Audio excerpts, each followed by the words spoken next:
Assalamualaikum warahmatullahi wabarakatuh. Perkenalkan, nama saya Herdianto D, mahasiswa Universitas Terbuka dengan program studi ilmu pemerintahan. Video ini saya buat untuk menyelesaikan tugas 1 dari mata pelajaran Pancasila dengan tema pelajaran dari sejarah Pancasila bagi generasi muda. Pancasila adalah dasar negara dan ideologi bangsa Indonesia.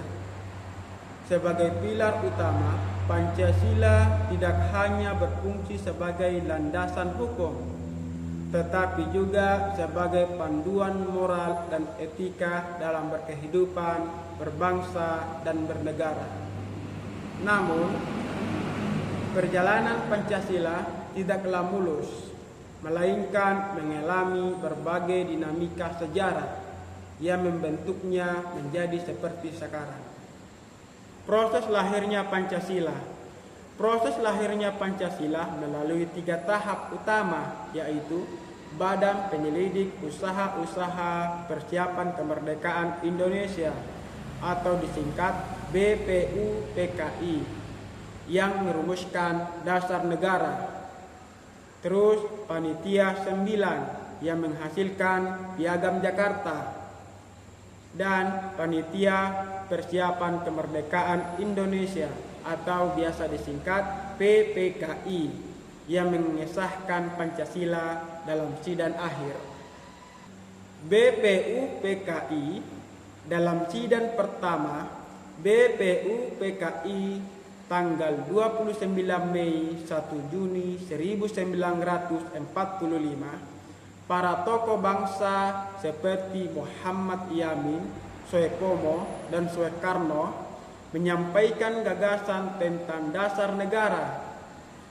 Puncak dari sidang ini adalah pidato Insinyur Soekarno pada 1 Juni 1945 yang mengusulkan 5 prinsip dasar negara yang ia beri nama Pancasila. Piagam Jakarta pada tanggal 27 Juni 1945, Panitia 9 merumuskan Pancasila dalam Piagam Jakarta yang mencantumkan sila pertama dengan bunyi ketuhanan dengan kewajiban menjalankan syariat Islam bagi pemeluk-pemeluknya. PPKI pada sidang PPKI tanggal 18 Agustus 1945, 1 hari setelah proklamasi, 7 kata dalam sila pertama Piagam Jakarta dihapus atas saran tokoh dari Indonesia bagian timur. Perubahan ini dilakukan untuk menjaga persatuan dan menghindari perpecahan. Hasil akhirnya, Pancasila yang kita kenal sekarang yang kemudian disahkan sebagai dasar negara dan termaktub dalam pembukaan Undang-Undang Dasar 1945.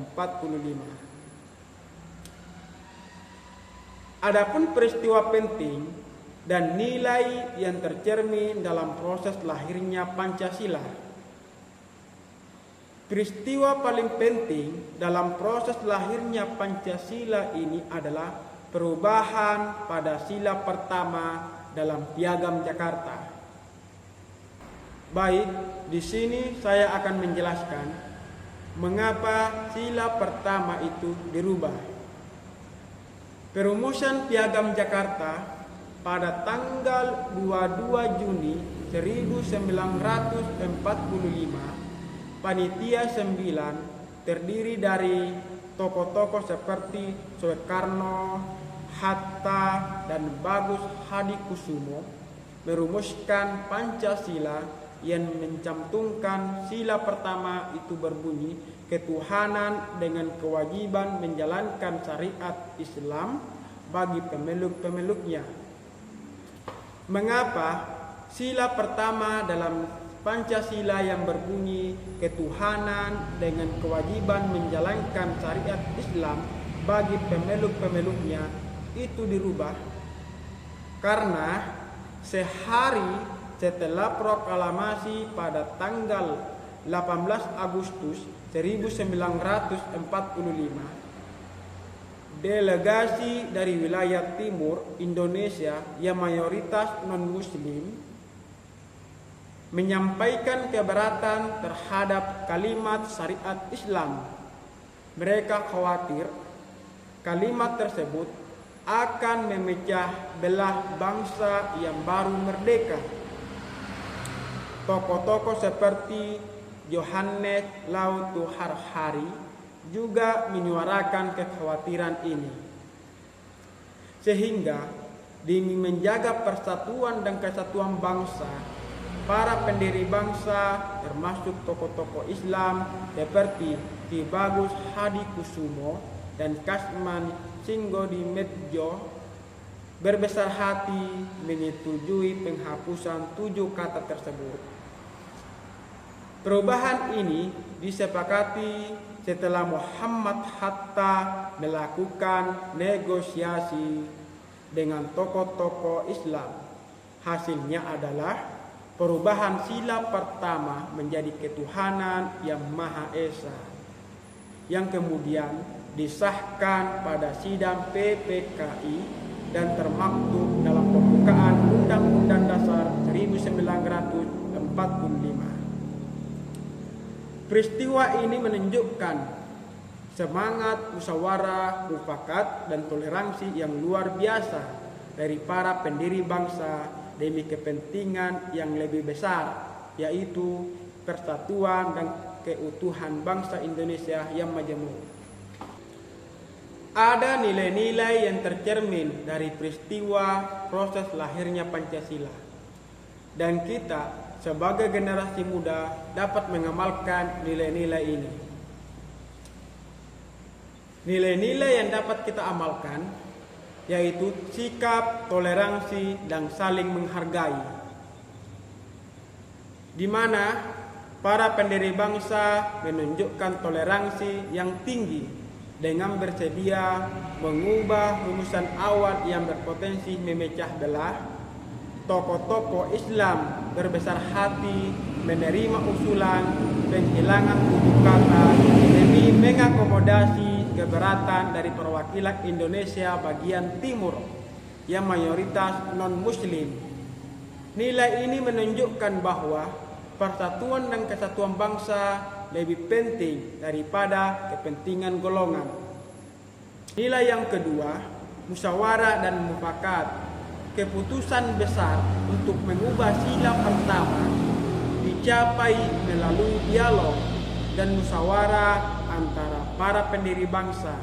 Proses ini mencerminkan semangat kekeluargaan untuk mencapai kesepakatan bersama, bukan dengan memaksakan kehendak. Terus nilai yang ketiga, persatuan Indonesia.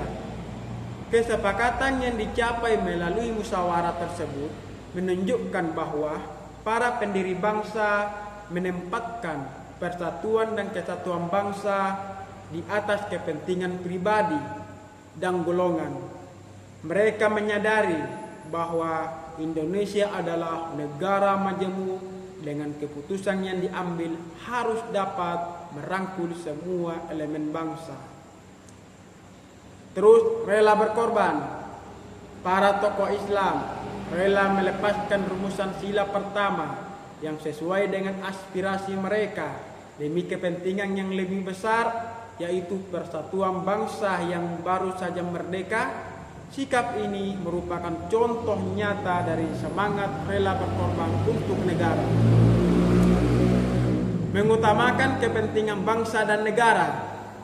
Peristiwa ini menunjukkan bahwa para pendiri bangsa memiliki pandangan jauh ke depan, mampu menempatkan kepentingan bersama di atas kepentingan kelompok. Hal ini menjadi fondasi bagi berkelanjutan bangsa Indonesia yang beragam.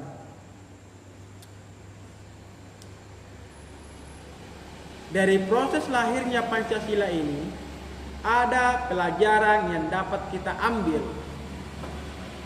Pelajaran yang dapat kita ambil yaitu pentingnya toleransi dan menghargai perbedaan, di mana perubahan sila pertama dalam Piagam Jakarta adalah bukti nyata bagaimana pendiri bangsa mengutamakan persatuan di atas kepentingan golongan.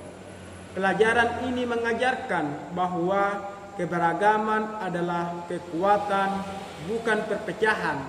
Generasi muda perlu memupuk sikap ini untuk hidup berdampingan dengan damai di tengah masyarakat yang majemuk.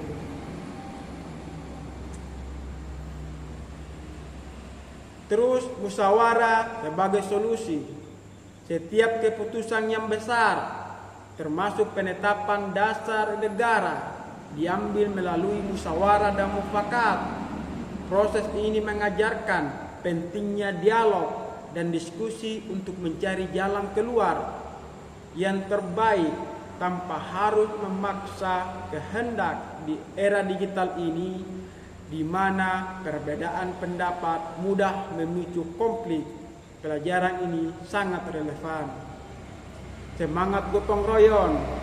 Nilai gotong royong yang disebut Soekarno sebagai inti dari Pancasila adalah kunci untuk mencapai tujuan bersama. Sejarah menunjukkan bagaimana pendiri bangsa bekerja sama dan saling bahu-membahu. Generasi muda dapat mengamalkan nilai ini melalui kolaborasi dan kerja sama tim untuk mencapai tujuan yang lebih besar. Cinta tanah air dan rela berkorban. Para pendiri bangsa rela mengesampingkan kepentingan pribadi dan golongan demi kemerdekaan dan keutuhan bangsa. Pelajaran ini mengajarkan generasi muda untuk memiliki rasa cinta tanah air yang kuat dan sikap berkorban demi kemajuan bangsa. Bagaimana nilai-nilai ini bisa relevan sampai saat ini bagi generasi muda? Nah,